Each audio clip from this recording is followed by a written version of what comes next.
Hello, Richard Lucas. Hello, Mel. So we are now Facebook Living. We're early but barely, and I'm honored to have you on our show today. It's an honor to be here. And we're going to start by playing our jingle. We have a jingle. Congratulations.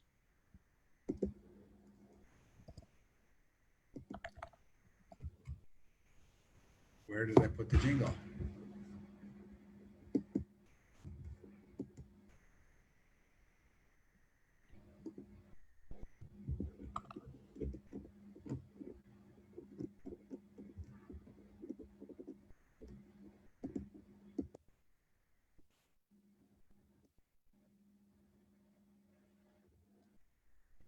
Here we Get a are. chair, grab a seat, or we'll sweep you off your feet. We move, we groove, you got Mel. Ease your legs, rest a while, all you gotta do is smile. We're swell, can't you tell, you got Mel. When the show begins, you better hold on real tight. Or before you know it, you'll be high as a kite. Take a break, settle down, we're the only show in town. It's our road, don't you know, you got Mel. Give it up, don't think twice. We're a hurricane on ice. What the hell? Give it yell, ring a bell, show and tell. Mademoiselle, give it smell. You got Mel. You've got Mel. Hello. Hello. Thank you. And on our show today, we have my dear friend Richard Lucas. And Richard, before we start, I owe you so much gratitude on so many levels. You're a part of this program. You've introduced me to some guests. You've helped me improve my Zoom appearance and technological savvy. And it's wonderful to have you on the show. Well, it's great to be here. We've met and conversed many times in different formats on different occasions, but this is the first time we've met on the You've Got Mel show. So I'm at your disposal, but you have to tell me what to do and say. So you have two alternatives. One is to sing a Beatles tune. The other is to tell us about yourself in 1 minute. When you find yourself in times of trouble, Mother Mary comes to me, speaking words of wisdom, let it be. I'm going to stop there. I was a professional singer from the age of 9 to 11 years old at Pembroke College, Oxford, and I was paid 30p a week, which was a lot of money for me then. It was much more than my parents gave me in pocket money. This was 1977 to 1979, and but I haven't gone on with my singing career since then. So that was one option, but I'm going to do both and. I'm not a choices person. I'm a both and type person. So the second question was that one alternative was to sing, which I've done. What's the other alternative? To tell us about yourself in 60 seconds. Okay, so I'm going to get my clock out because I like following instructions and I don't want to After you overrun. said you weren't going to follow instructions. That's very good. So my name's Richard Lucas. I'm a Polish citizen by choice. I wasn't born in Poland, so I'm happy to call myself an immigrant, and I'm a great believer in immigrants. I was born on an island to the north of France between Ireland and Belgium called the United Kingdom. So I had a very British upbringing. I read economics, studied economics at Cambridge University, set up a business which failed after I graduated. Briefly had a job as a consultant with a major consulting company, and then moved to Poland in 1991, where I've lived ever since. I'm an entrepreneur, so I've set up more than 30 companies and many non-profits. I see entrepreneurship as being much more than just starting a business. It's anyone who takes action to try to change the world. My minute is up. Shall I keep going? Yes, very briefly. Yes, of course. Very, very briefly, apart from that, I'm a TEDx organizer and I'm active in teaching entrepreneurship by workshops, both online and face to face, at business school, university, and a high school level. Okay, and you just had a TED success. the other Yes. day. Would you like to describe it, please? Well, I've had more than one TED success. I suppose the one that perhaps is most appropriate to mention is the success in being invited to and then delivering a talk at TEDx Schenker College in Israel, run by none other than yourself But and that was not what I was referring to. Alon. I had a talk go on to TED.com, which was a performance. I don't know if you're capable of sharing links or I should share the link. I can make you a co-host. Um, and a very magical thing happened at TEDx Kashmir Salon, which was one of our guests at the event was a runs a piano school and he teaches the piano. And what this young man did was to offer. So I'm not thinking where to share it. If I share it here, it just goes to you. I want to share it on the live stream, which I can do here, I suppose. Here we go, with Richard Lucas. So I'm just sharing this link under the live stream if you're watching on Facebook. Kamil Sorevko, the piano teacher, offered to play the piano. He stunned us by giving a lovely rendition of one of Chopin's nocturnes. Chopin is Polish. Frederick Chopin was Polish and is a great national hero in Poland. So this very much appealed to our positive patriotic spirit. Poland made it. Chopin was one of Poland's great contributions to world music, and we then re-engineered it afterwards to fix some of the audio issues you have with Zoom calls, which aren't great for music. And now that performance is happily sitting on the TED page where everyone can enjoy it. Which is quite an achievement.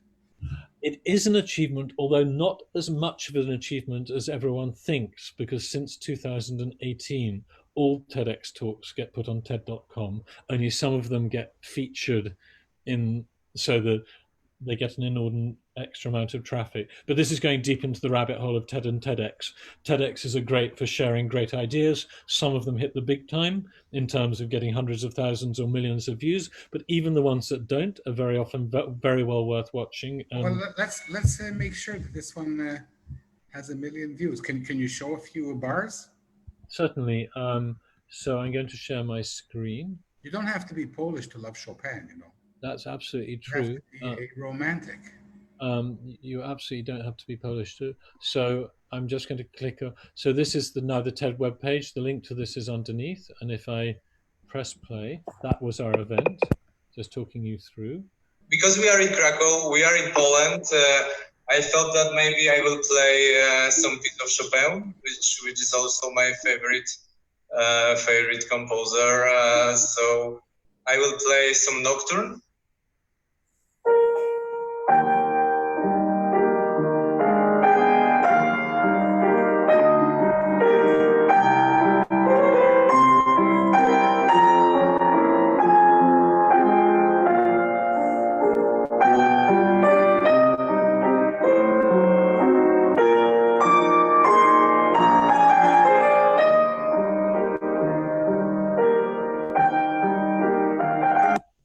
Just pausing it here so that everyone can see that this gives the impression of what was going on. So you can see just here in the middle of the screen, here's Kamil on his piano, but dotted around there are members of the audience. So there are several screens of this enjoying the playing. And if you want to watch the whole thing and listen to the whole thing, you can. And one thing to note, which I'm very pleased about, is that the audio quality now on TED.com surpasses what people heard on the day.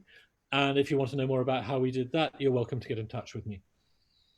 Okay, so Frédéric Chopin, a French name and a Polish composer.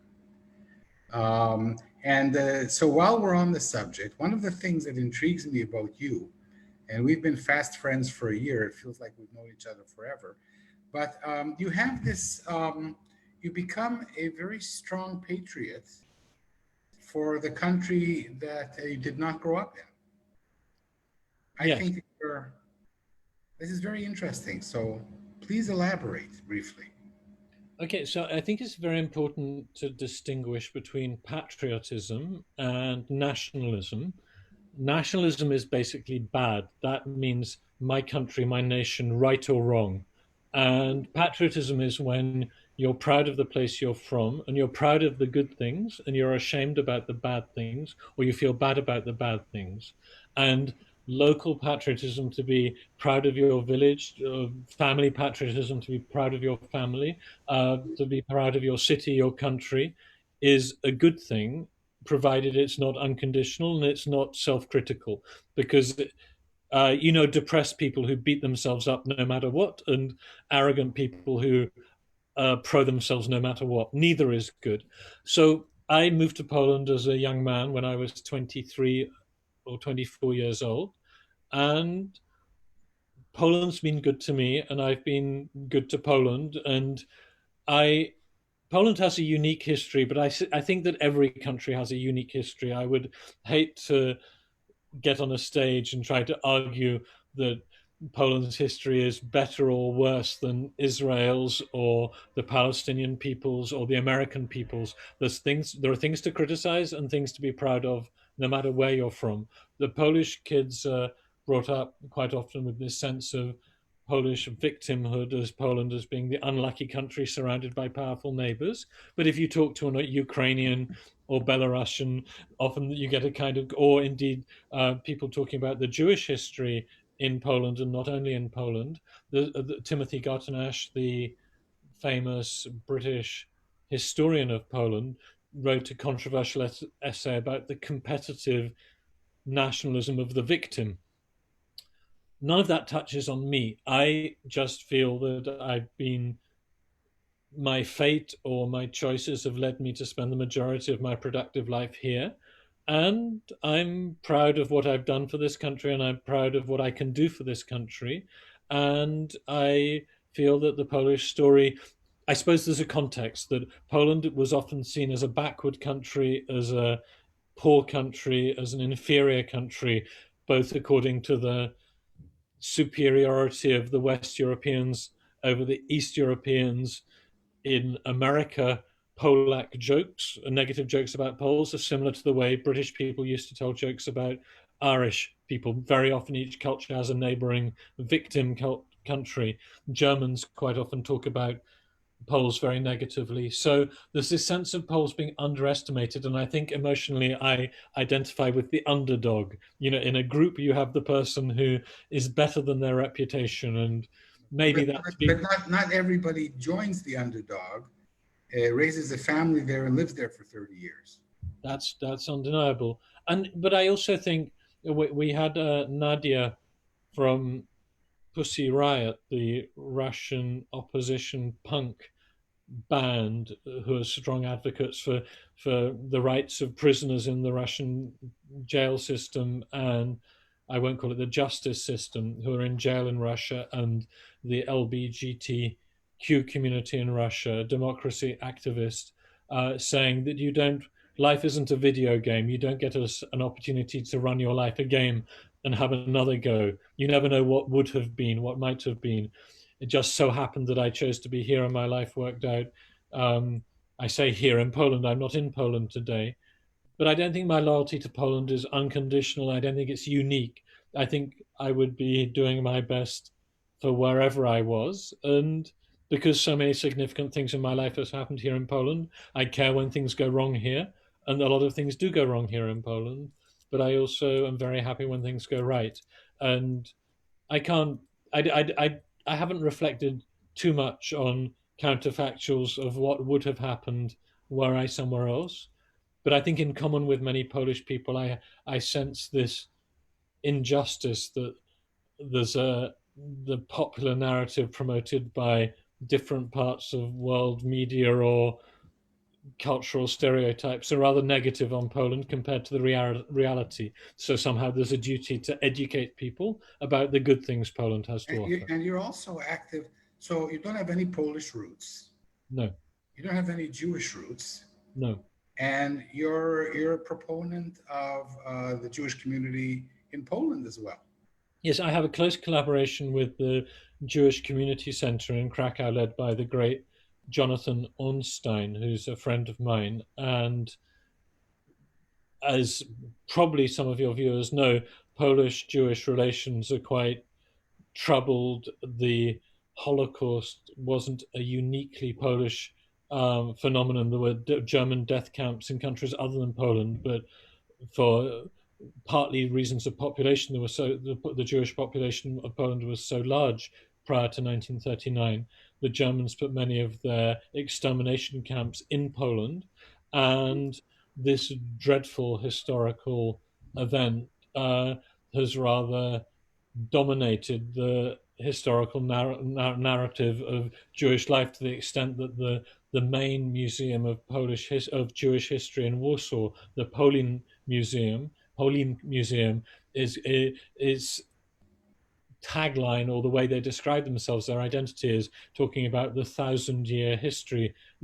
Poland has the longest uninterrupted history of Jewish life anywhere in the world. And the my empathy and collaboration and cooperation with the Jewish community is partly due to the fact that the TEDx I organized, TEDx Kazimierz, is in the Kazimierz is traditionally the Jewish district of Krakow. So many of the street names have strongly Judaic origins. There's a street, I won't say the Miodowa Street, which means Honey Street. There's Esther Street. There's Jakob Street. There are many names which come directly out of Jewish history and Jewish traditions. There are many synagogues which are now museums, and some of them are functioning synagogues. But again, that could just be the random walk of life. That had I moved to a country where there was no Jewish community, and maybe I was in Peru, I might feel loyal to the Peruvians and keen to celebrate the Inca culture as well as the conquistador culture. I don't know. I don't want to. I don't. But again, certainly. And Richard, you have a habit which I consider a good habit. I don't want to get into the polemics of Poland and the Second World War. A lot of Jewish people would argue, and I don't want to get into that. But let's. I'm not going to let that pass. What would they argue? Well, we're not going to get into political discussion here, and this is the place for love and friendship and the future, not to dwell on things past. But let me ask you this. I think you're a person who sticks up for the underdog. That's what I think. Mm-hmm. You help young entrepreneurs. You've helped me many times since we've known each other. You're not so young, Mel. Yes, only in the spirit, not in body. And what is this thing? Why are you such a good person? Well, thank you for the compliment. And it's certainly true that I do things to help other people, whether in the TEDx context or the pro-entrepreneurship ecosystem context. I think that my personal mantra is 6 words: have fun, make money, be useful. I'm an entrepreneur, so I like to, and the measure of business success, in my view, is the money you make. It's not the only measure, but if a business that doesn't make a profit is a hobby, not a business. If you don't have a market value, it's a mistake to call it a business. Having fun, I think that's kind of obvious. I like to enjoy myself. I don't think there's anything wrong with that. And being useful gives a sense of self-worth and purpose, which is beyond looking after yourself. So I don't want to say I'm a selfish person when I help other people, but if I think about the things I'm proud of in my life, whether it's to do with my family, my friends, or helping strangers, I feel very good about the fact that I was able to help other people along the way. And I'm not the luckiest person in the world, but I was lucky with good health. I had supportive family. I came from a prosperous country. I was blessed with a reasonable, not always great, but a reasonable education. Some people might laugh if they hear that included Cambridge University, because supposedly it's the best education. And let me say, the real Cambridge University. Well, there are other universities in Cambridge, but I often think that the big global brands, the Oxbridges, the INSEADs, the Harvards, sometimes that great reputation works against them. It's very easy to rest on your laurels. So sometimes the very best people have not been through the top flight organizations, and because they haven't, they try harder. Like, I mean, even say Krakow as a city is a beautiful tourist destination, the city council isn't so good in Krakow because they don't need to be. If you come from a second rate city, you have to try harder. So I'm not a huge, I don't always, sometimes every coin has two sides, let's say, or there's a rough with every smooth. But coming back to your question, which I now, why do I help other people? Because it's good for me and it's good for them, and it gives my life a sense of purpose. And I think in a way, it's kind of paying back for my privilege as well. That if people who are fortunate like me are not going to help other people, who the hell will? And sometimes if you go to volunteering events, some of the people helping other people, they're not wealthy people themselves, but they seem happier than wealthy people, because I think it actually leads to some kind of internal peace and um, harmony and sense of living not at peace with the world, because there are so many things going on in the world which we can't be at peace with. But even if you're not doing very much, you're doing something to make the world a little bit better than it was before you passed through it. Well, you're certainly doing a lot. You were a guest in my course at Shankar College, talking about entrepreneurship, and you said something to my students that I think is really, really important. What are the important messages that you teach young students about entrepreneurship? Oh, there are many, and I say number one is that your definition of success of entrepreneurship is what really matters. Some people think it's all about making money. Other people say it's about not having a boss. But the test of entrepreneurship is you have to be paying your way. You have to create enough value for your customers that they're ready to give more money back to you than the cost of doing it. There's a famous saying about the Soviet cow drinks more milk than you get out of her. You'd have more milk if you didn't have the cow, and that's a failed enterprise. If you want to make bricks and your brick factory is losing money, you will have more bricks if you don't have a factory and you just buy the bricks with the money you've lost, because the effectively the brick factory is eating bricks rather than making them. So the first thing is you have to create value. You have to have your own definition of success. Crucially, you have to solve a problem that's bad enough to mean that the people are ready to pay you to do what you're doing. Like the cafe may be solving the hunger problem, the thirst problem. It could equally be solving that I need somewhere to sit down while I'm in the town centre far from my home problem, or a place in the shade. It depends on the business. And there are many things I've said about entrepreneurship. I think the character of the entrepreneur, I'm always learning more about this, even every day in my life. You never stop learning, but you're seeing opportunities. You're seeing, here's a problem that I or a group of people I'm coordinating the work of can solve in a better way. And usually the better means either you're doing exactly what was done before faster or cheaper, or you're doing something that wasn't being done before. So Okay, clearly I'm going to have to prompt you here, Richard. What did you tell my students that was so astute when they think they have a problem? So you're a young entrepreneur or an old one like me, and you think you have a problem that you've solved. I'm afraid I suppose Maybe it wasn't you. It was somebody just like you. Didn't you tell my students that you have to make sure we check with customers, with real people? well, that they agree with you. Yeah, I mean, you ask people to criticize your ideas. I mean, maybe that's where you're going with this. That like Yeah. you think you've got a great business idea. You go to your customers or your potential customers and say, "This is my idea. Tell me what's wrong with it. Don't tell me what's right with it."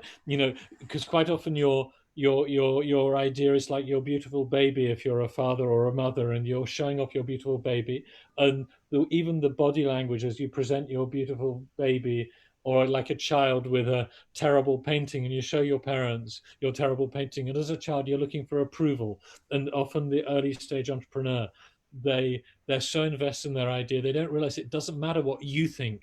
what matters is what the customers think, and customers often will want to be nice. So your friends, your mum, your sister, your brother will be nice to you. Your wife will say, "Nice project, Mel," not because she means it. She just wants you to go away with a smile on your face, and they're not doing you a favor. Go to your family or friends. Say, "This is my idea. You will be doing me a huge favor if you tell me what's wrong with my idea," because it's only through getting that critical feedback that you can start addressing the problems.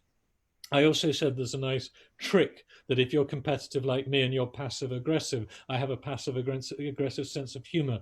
Sometimes you meet people who do want to put you down. You get the haters, the kind of people who post nasty comments underneath articles or videos on YouTube. You know, there are a lot of people out there like that. And that you tell them about their idea and they say, "Load of crap, not going to work." And instead of feeling upset, you said, "Oh, thank you, Mel. Thank you so much." Imagining Mel is the hater, which you're not a hater. Imagine Mel has just made a nasty remark about someone else's idea. Rather than being up, she said, "Oh, thank you, Mel. That's so kind of you." And Mel's a bit annoyed because he wanted to be mean. And he says, "Well, I think your idea is not going to work." And instead of being angry, you say, "That's so helpful," because so many people, they just can't be bothered to share the negative feedback. And you really, it's so useful. Can you just go into details of why not? It's going to help me even more. And then you force the mean person into being helpful. You're putting a helpful hat on someone who set out to be mean, and that's extremely satisfying because you can wipe this. They wanted to wipe the smile off your face, and instead you've wiped the smile off their face, and you're smiling and they're not.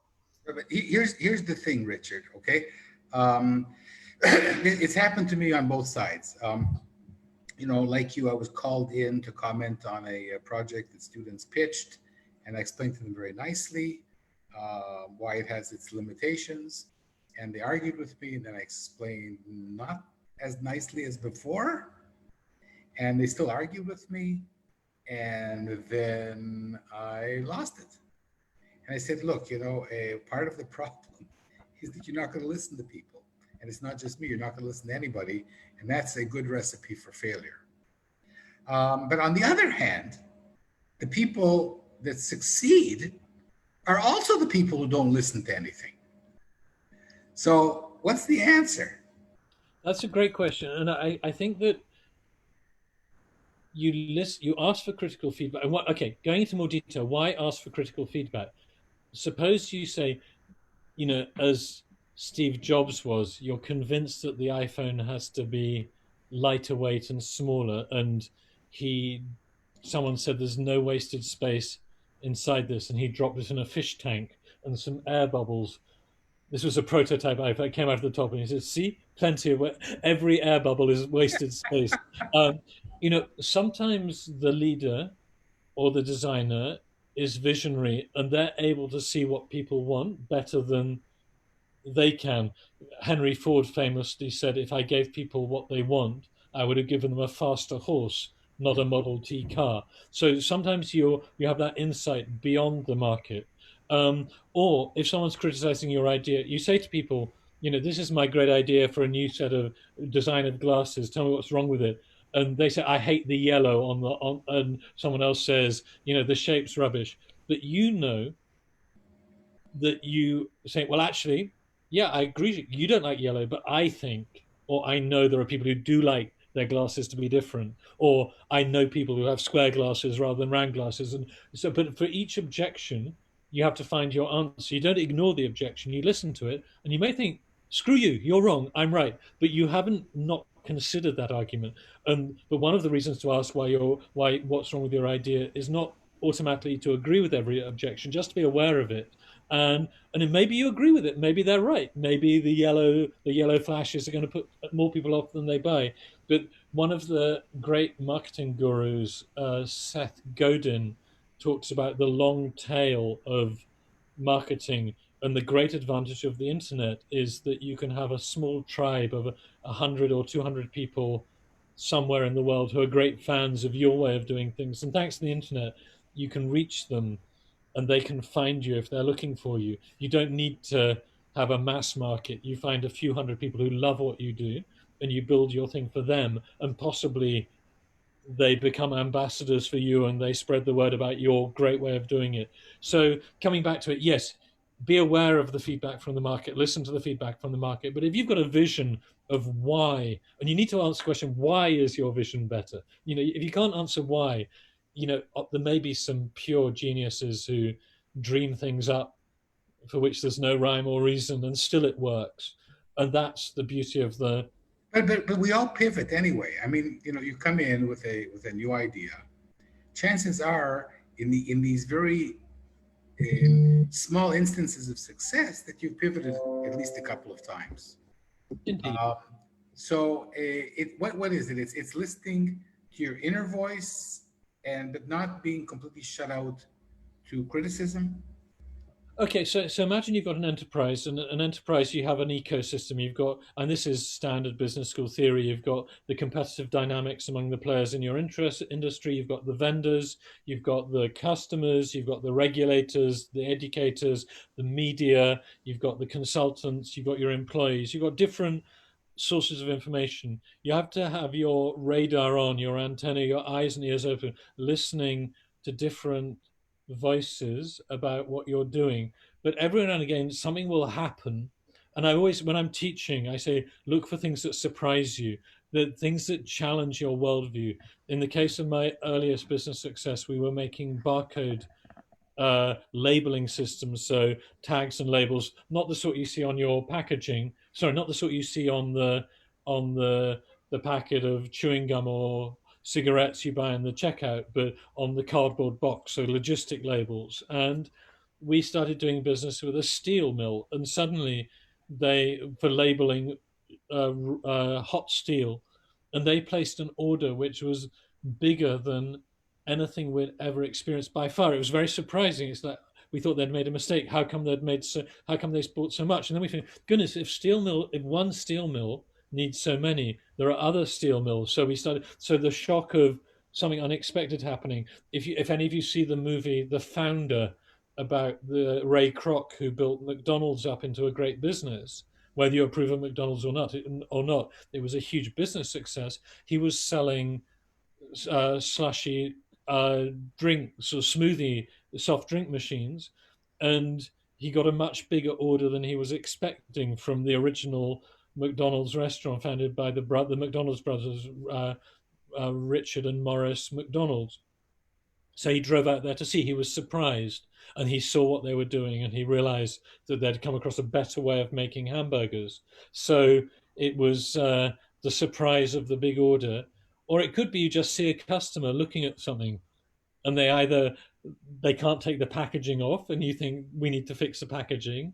Or I'm sure many people remember the first time they bought an Apple product, which has much nicer packaging than normal, and it's like you forget about it later, but the first time you think, wow, this is a really nice box. There must be something really good inside. Well, just so there are so many, but coming back to you need to have your radar on, but the customers are so important.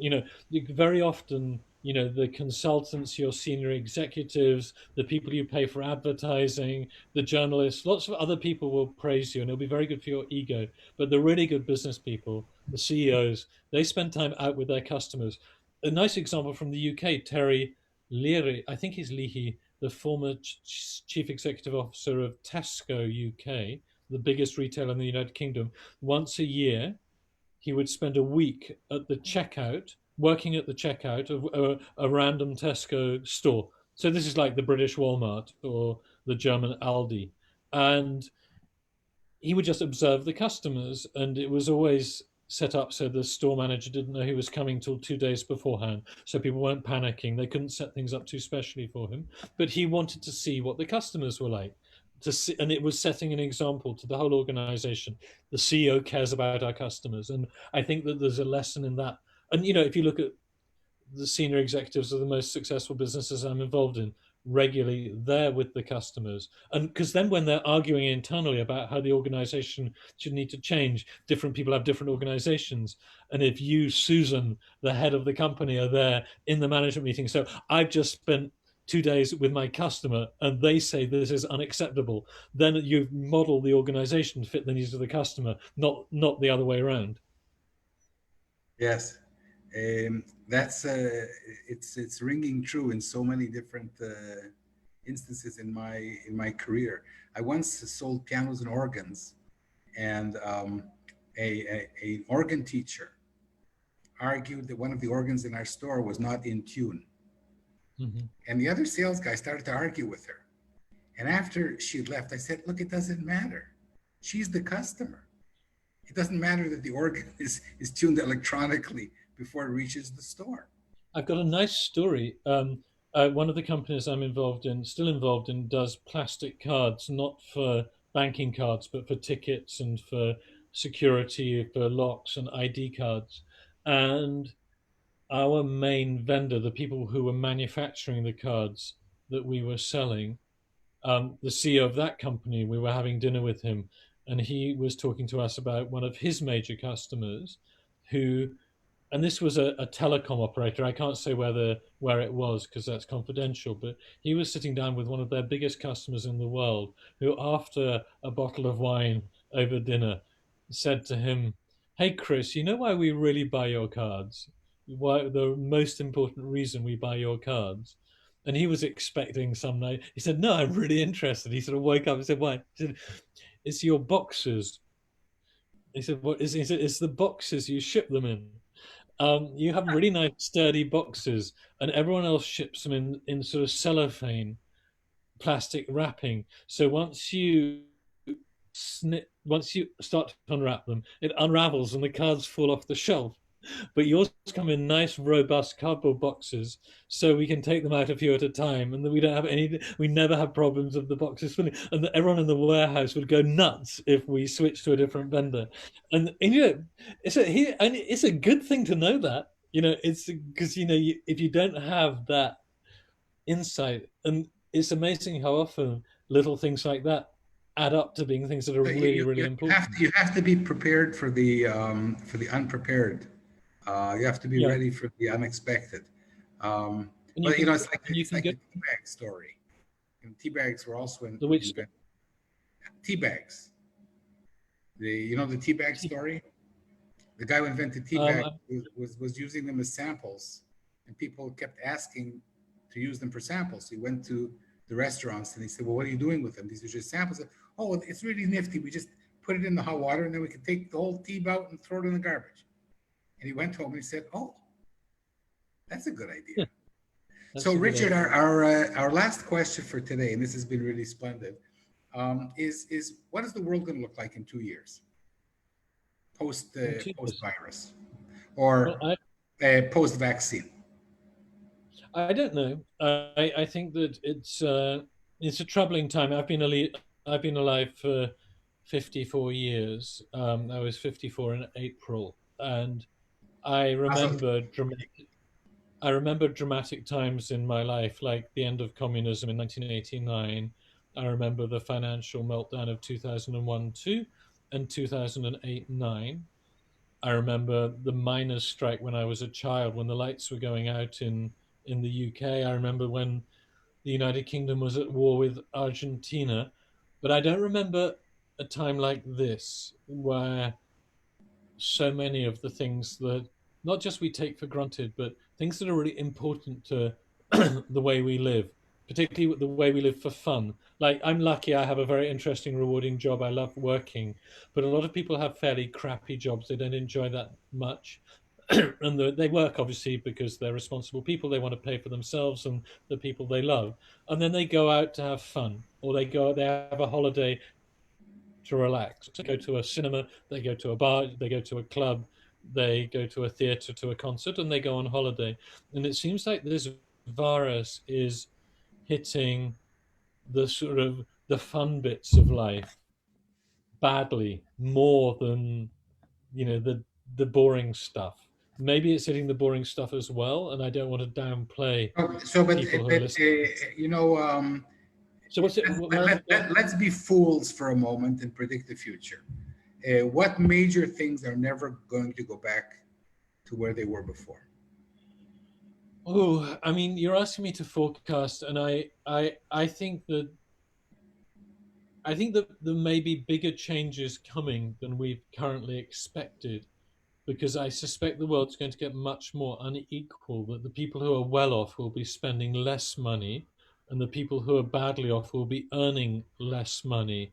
because a restaurant is a very inefficient way of taking money from rich people's wallets and putting it into poor people's wallets via the restaurant owner. The waiting staff and the cooking staff and the cleaners are much less well off than their customers. And that's happening at scale. So I think rest and recreation and fun is going to be transformed.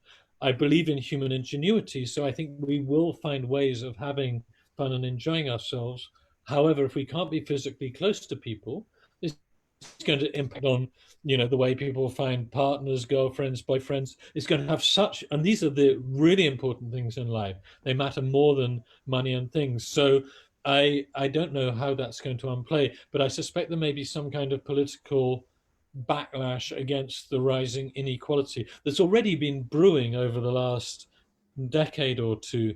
But the idea that a small number of people control an ever larger slice of the world economy, and not just the top 1%, but the richest 5, 10, 15%. So maybe something like a basic income. In America, apparently, the average income of poor people has risen as a result of the pandemic, because the welfare that people have been getting as a result of the pandemic, poor people, is higher than they were earning.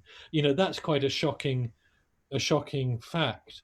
Which isn't to say that America is the worst place in the world to be. It obviously isn't. It's a big mistake to bundle up stark observations about how tough life is in America. We're saying America is the worst place to be because it's even worse in many other places. It's just that it's not that good in the best countries. America, Brazil, America, Brazil, America. Let me ask you this then. We were supposed to meet in April in New York at the TED Fest and hang out together and meet amazing people and do what we love, which is going to unconferences and conferences and networking. When is the next time that you and I are going to meet at a conference? I don't know. No, but I don't know. I'm forcing you to make a prediction here. I'm going to make a point of if you, because your health is slightly more at risk than mine, and Israel is doing much less well than Poland in terms of its for sure dealing with the pandemic, and I think it's highly likely that I'll come, even if it's not for an event. I'll come and see you in Israel next year, unless that's committing suicide, and I'm not going to die for you, but I'm keen to take a reasonable risk to hang out. Well, whenever you come, you've got Mel. Exactly. When is it a ex-Generian like me going to be able to go to New York or Krakow or London and meet the likes of you? Well, you're the microbiologist, so I can't. I can't. I'm going to guess 2 years. I don't know. But we make it in one piece. The people my age. But I intelligent though I may be, good looking as I perhaps am, I'm not a forecaster.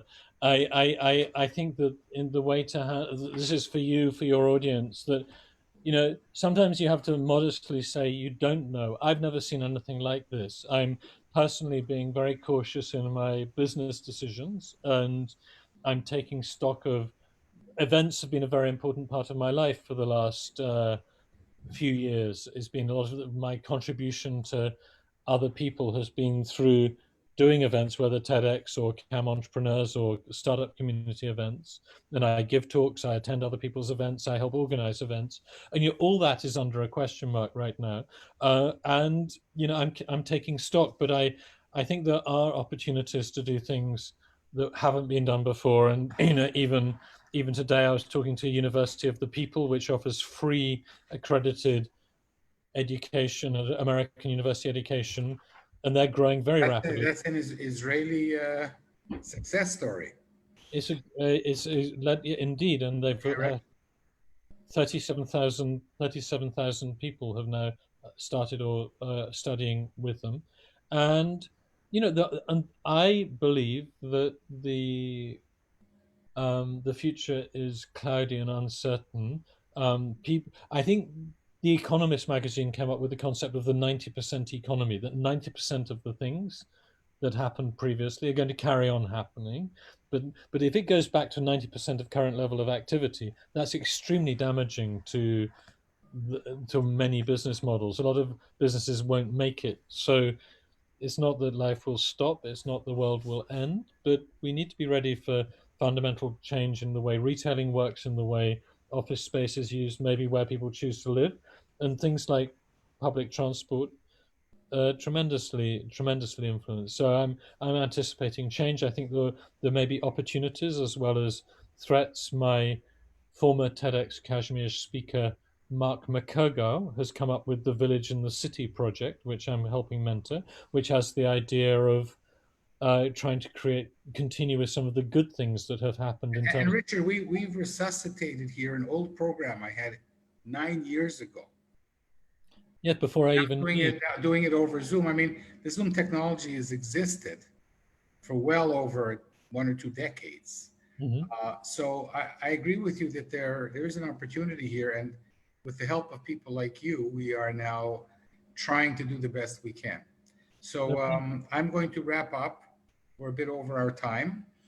And thank you on behalf of the hundreds or thousands of people that are watching us and going to watch us. And continue to do good things for the world, for your communities, and for your friends who love you. Well, Richard Lucas, it's been great. Take care of yourself. Thank you very much indeed for inviting me on your show, Mel. Till next time. My pleasure. My show is your show. And vice versa.